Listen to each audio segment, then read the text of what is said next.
Hola amantes del básquet, os traigo un nuevo vídeo y hoy retomo una sección que estabais deseando que la retomara, muchos me lo estabais pidiendo mucho, muchos estabais siendo muy pesados, y aquí está la sección. Dije que la iba a hacer la semana pasada, al final se me ha pasado al lunes, pero bueno, esto cuenta, ¿no? Cuenta como la semana pasada. Sí, retomo la sección de rookies, vamos a seguir analizando pues jugadores jóvenes ya que se acerca el March Madness, que quiero que vayáis conociendo, y algún otro que no está en el March Madness pero creo que se merece estar en esta sección y que tenemos que hablar de él. Dicho eso, no me enrollo mucho más, ya sabéis que son análisis mucho más pues por encima, ¿no? Un poco de puntillas, pero quiero que vayáis conociendo, los que no sabéis quiénes son estos tíos, quiero que vayáis sabiendo más o menos cómo juegan, quiénes son, y los que ya los conocéis, pues que tengáis mi punto de vista, mi visión del estilo de juego de estos chavales y mis comparativas. No me enrollo más y vamos a arrancar con los futuros NBA. Y empezamos con uno que nos pilla muy cerca a los españoles, nos pilla muy de cerca porque está jugando en la ACB, está jugando en la Euroliga, etcétera, etcétera, etcétera. Luka Doncic del Real Madrid. Este jugador está promediando 16.5,6 rebotes, 4,7 asistencias en 25 minutos y en Euroliga está promediando más de 18 puntos por partido. En los minutos que juega, claro, son más que en ACB. Lo cual son números bestiales porque por 36 son números muy parecidos a lo de un tal James Harden cuando jugaba en la NCAA. Solo que este tío está jugando con profesionales, lo recuerdo. Empezamos con sus fortalezas. Es un jugador alto para su posición y muy polivalente. Puede jugar de 1, de 2 e incluso de 3 en la NBA, dependiendo de cuál sea su emparejamiento. Sobre todo, aunque no juegue de 3, podrá defender en ciertas ocasiones en los cambios defensivos a jugadores que juegan en la posición de 3, lo cual le da una riqueza a la defensa del equipo en el que esté Luka Doncic, pues una riqueza bestial en ese sentido por la polivalencia del jugador. Más cosas sobre Doncic, muchos recursos ofensivos, tiene tiro de 3, tiene 2 contra 2, es bueno en el pick and roll, etc. O sea, en general, en la capacidad ofensiva es un jugador que no diría que es 10 en nada, pero que es un 8 en muchas cosas. O sea, es capaz de hacerte prácticamente todo lo que es la baraja que sacas para jugar en ataque. Bueno, él tiene todas las cartas prácticamente para usarlas. Tiene un gran bote de balón, ya hemos visto cómo ha dejado tirado a más de uno, Víctor Claver. Es muy buen defensor, sobre todo en intuición, no es muy bueno leyendo líneas de pase, ¿no? Y muy bueno en 1 contra 1. Quizá esta tanto en ofensiva como en defensiva, mucho mejor, de hecho diría que incluso en defensiva que en ofensiva en el 1 contra 1, aunque es una de sus cosas que todavía está por ver, ¿no? Que todavía quiere mucha gente pues ponerle el interrogante de cómo será en la NBA ese recurso que ahora mismo es una fortaleza, pero no se sabe cómo será en la NBA. Hay que decir que esta característica es la gran diferencia quizá con sus comparaciones, ¿no? Con los jugadores que se le puede comparar, que ha sido muy difícil, pues la defensa es quizás su diferencia principal con ellos. Por último, su última fortaleza su mayor virtud es su inteligencia. ¿Por qué? Porque tiene mucha IQ, básicamente. Tiene una madurez que todo el mundo está de acuerdo en que no es normal para su edad. Y también esto le ayuda a que no fuerce jugadas casi nunca y las resuelva pues de forma más que limpia, ¿no? O sea, incluso tiene pocas jugadas que va al contacto, y no porque rehuya el contacto, sino porque sabe buscarse jugadas más limpias en las cuales ni siquiera necesita forzar absolutamente nada. De momento muy bonito todo, pero también tiene debilidades. Vamos con las debilidades. Dudas sobre su lanzamiento a distancia en la NBA. Tiene un 33% en distancia FIBA, que es menor la distancia que la NBA, y eso puede hacer ver que en la NBA quizás le vaya a costar más de lo que parece sacar la línea de 3. Además, yo diría que su lanzamiento de 3, su lanzamiento en general, no es especialmente rápido, y eso puede pasarle factura si no acaba pues entrenándolo mucho y consiguiendo una mecanización mucho más rápida. No es muy atlético, lo que le puede pasar factura en esos 1 contra 1, como decía. Él es muy alto, esa ventaja sí que la tiene, esa polivalencia sí que la tiene para jugar desde el 1, del 2 y el 3, pero no es un tío físico, o sea, no es un tío que digas tú, hostia, que está musculado, hostia, que corre, hostia, no ves ese atleticismo en ningún lado. Lo que sí tiene es envergadura y altura. Por eso en 1 contra 1 contra NBA jugado contra NBA Players, pues hay ciertas dudas. Por último, lo más interesante, ¿no? Para mí es lo que más me gusta de los jugadores que van llegando, ¿no? ¿Con quién lo comparamos? ¿A quién ponemos en el foco con este jugador? Pues ha sido sin duda el más difícil, ¿eh? Porque es un jugador tan especial, tan diferente y tan único que me ha costado mucho sacarle. Hay algunos, pero ninguno acaba de ser exactamente él, ¿no? Los nombres que me salen. James Harden, sí, James Harden porque es un all-round, ¿no? Es un jugador que te va a aportar desde las 3 líneas. James Harden es un tío que podría incluso tener minutos de 3, pero claro, es que como no defiende, no le puedes poner en esas tesituras. James Harden pues tiene ese lanzamiento, tiene ese playmaking, no sé, en general es el que más le comparo y solo se diferencia en la defensa, ¿no? Que he dicho de Luka Doncic. Brandon Roy, quizá es el jugador que más se le parece, ¿no? De todos los que hay, quizá Brandon Roy es el que más se le parece. Y cómo no, por ser blanco, por ser muy FIBA, por el estilo, ¿no? Por la IQ, Manu Ginobili. Manu Ginobili es otro jugador que se le puede comparar. Yo diría que incluso si fuera Manu Ginobili, es verdad que ahora mismo, a día de hoy, el que tiene mejor carrera de los 3 que he nombrado es Manu Ginobili. Pero es el de los 3, yo creo que individualmente es el peor de los 3. Quizás sería la peor versión de Luka Doncic. Ojalá. Y veamos, aunque sea esa mala versión que se presupone en un jugador como Luka Doncic, porque si la mala versión es un Manu Ginobili, ¡pum! ¡Qué locura, qué locura, señores! Vamos con otro. Y sí, toca hablar de Trae Young, jugador de Oklahoma. Perdonadme, antes no he dicho en qué posición del draft más o menos espera Luka Doncic. Yo creo que ya lo sabéis todos, entre el 1 y el 5 yo creo que no va a variar. Creo que no va a caer más allá del 1 y el 5, depende un poco de de quien vaya acabando cayendo, ¿no? En esos picks, porque hay muchos que no necesitan bases escoltas, pero también depende un poco de que no necesiten a este jugador, ¿no? Que lo veo como más jugador franquicia, ¿no? A Luka lo veo como una estrella, pero una estrella de acompañamiento, ¿no? Un McCollum, un jugador de ese estilo. Pero a este tío lo veo como un pilón de un equipo que lleve el peso ofensivo de él, ¿no? Y es Trae Young, ¿no? Y eso le puede quitar puestos en el draft, porque son los dos jugadores guards que están más arriba, básicamente. Trae Young promedia 30 puntos, 4 rebotes, 10 asistencias en 33 minutos. Unos números de locura. Esto no lo ha hecho nadie en la historia de la NCAA. Son las mejores estadísticas para un jugador de primer año, para un freshman. Es asombroso. Pasó de ser un jugador que apenas ni siquiera estaba en la primera ronda del draft a ser un top 10 del draft, un top 5 incluso del draft. Alguno incluso lo he visto ya en el mock 1. Aunque es difícil porque tiene pinta de que va a ser Atlanta el mock 1 y no necesita un base.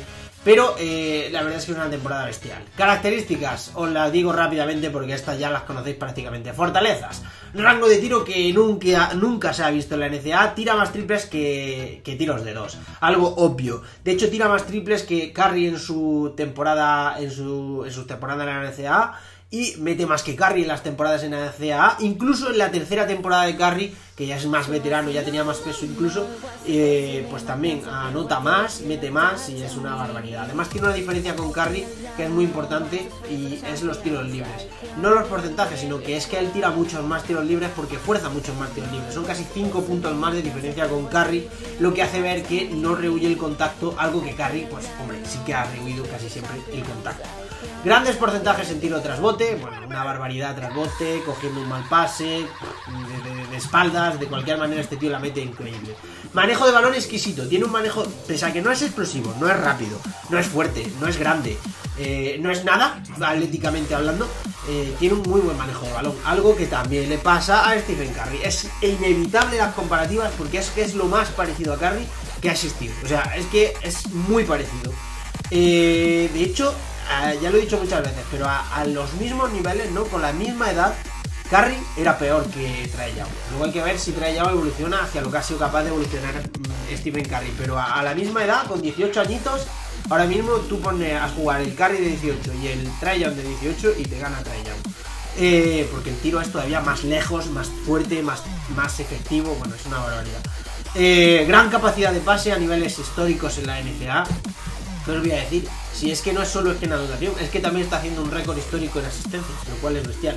Un anotador compulsivo, no hace falta que yo lo exagere, ¿no? Que lo prometa, ¿no? Ningún freshman le ha superado la historia, como digo. Debilidades, también tiene sus debilidades, como tiene que ser. Debilidades defensivamente y físicamente. Es un jugador que sabes que si no te aporta en ofensiva, no va a tener hueco en la NBA. O es un jugador letal en la ofensiva o no te sirve para jugar en la mejor liga del mundo. Fuerza demasiado en ocasiones los tiros. Es verdad que es un jugador, pues bueno, como le pasa también a Curry, como le pasa a los jugadores que se basan en la anotación, que a veces, pues si no tienen el día, te hacen un 5 de 20. Y eso pues es un problema, ¿no? Es una debilidad. Porque si tiene el día te va a crujir, pero si no lo tiene, pues tal. Su carrera la marcará cuántos son esos días malos y cuántos son los días buenos. En teoría, de momento en NCAA, muchísimos más los buenos que los malos. La última debilidad sería problemas al controlar las pérdidas de balón. Fuerza muchas asistencias, a veces hace demasiados marabalismos y es lo que al final le hace perder más balones de los que debería. Por último, comparativa, bueno, Stephen Curry, que es obvio, y otro así por el estilo, ¿no? O por lo menos parecido un poco, aunque mucho más físico, es Damian Lillard, también entraría en este saco.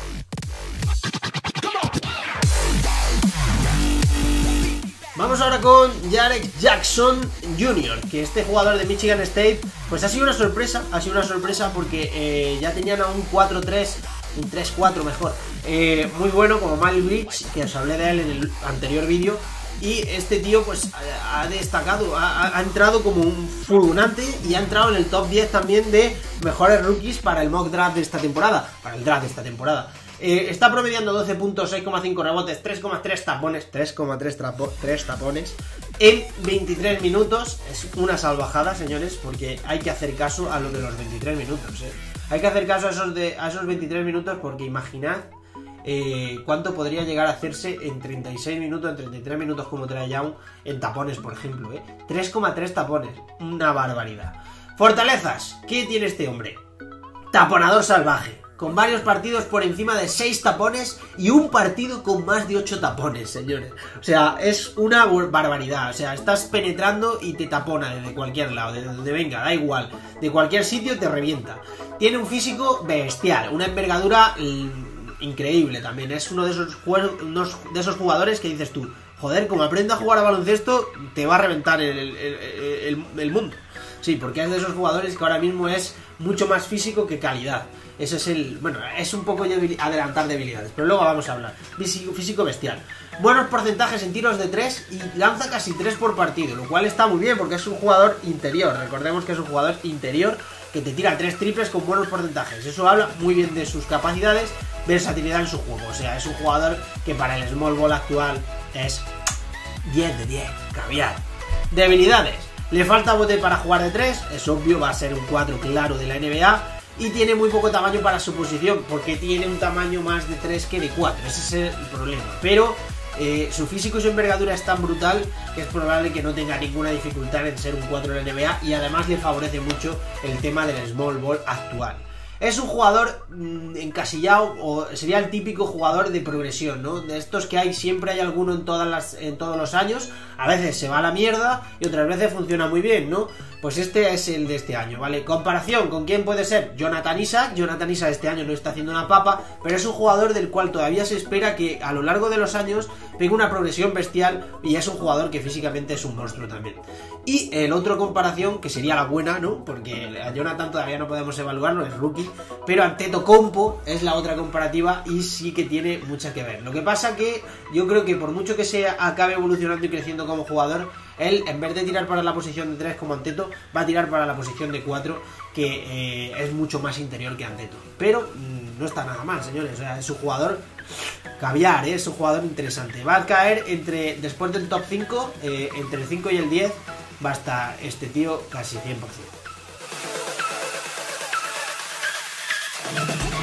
Bueno, vamos a hablar ahora de un jugador de Kentucky, Kevin Knox.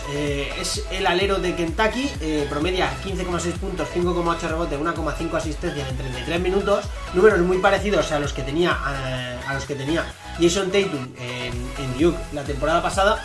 Y bueno, es un jugador pues que a mí me gusta bastante, a mí es un jugador que me gusta bastante.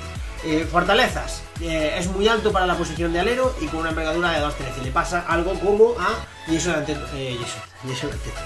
Jason Tatum, ¿no? Que puede jugar en la posición de 4, de hecho está jugando muchísimo en la posición de 4 con Boston porque es muy alto para ser alero y tiene una envergadura mucho más alta. De hecho este es más alto todavía que Tatum, ¿eh? Tatum es justito en alero, lo que pasa es que la envergadura le hace que pueda jugar de 4. Este tío es que además de ser más alto que la media de aleros, encima tiene una envergadura de prácticamente un ala pivot.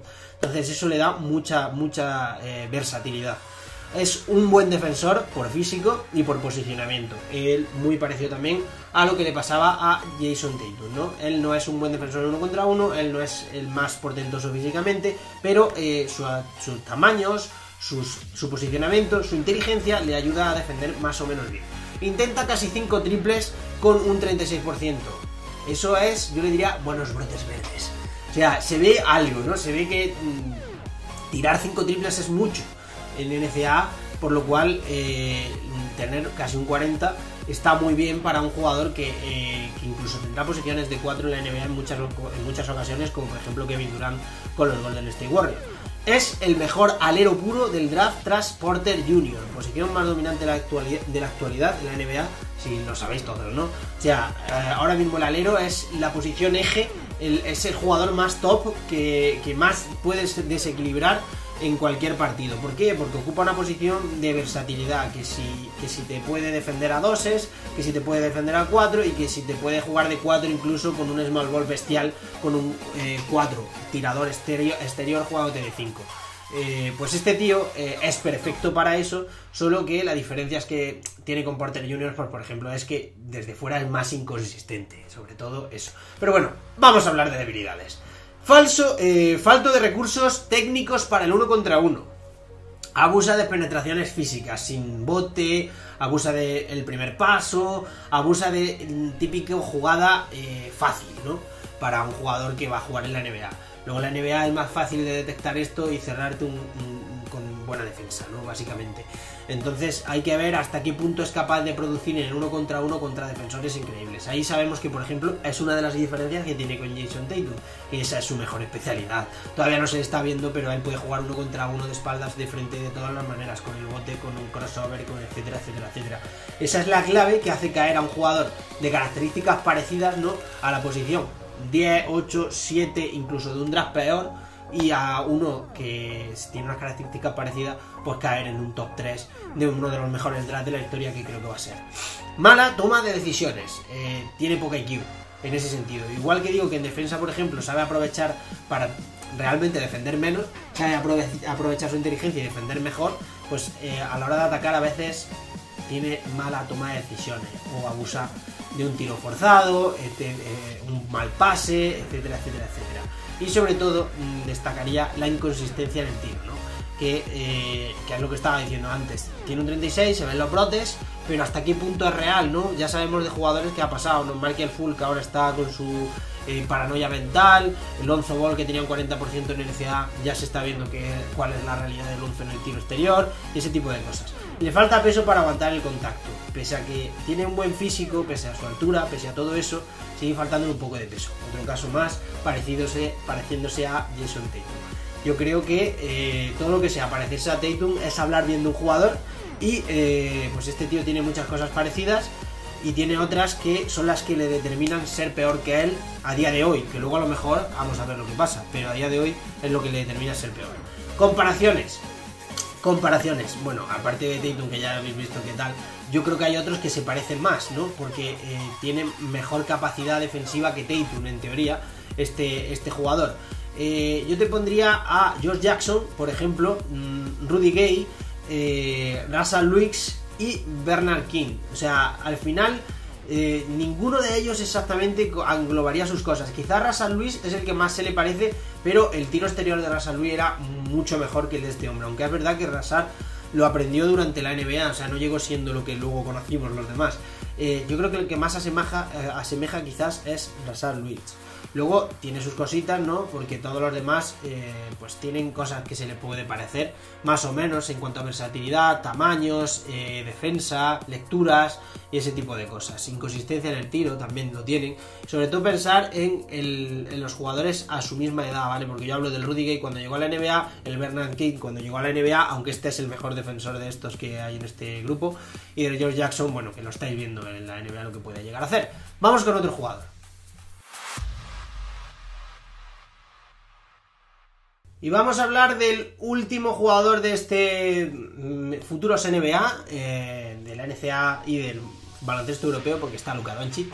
Y vamos a hablar de Mikal Bridges. ¿Por qué el otro Bridges, señores? Jugador que va a estar en el top 15 del draft, probablemente y casi 100% también. Está promediando 17.6 rebotes, 2 asistencias en 32 minutos. Y es el tercer mejor alero. Después de Kevin Knox y de Michael Porter Jr., pues es el tercer mejor.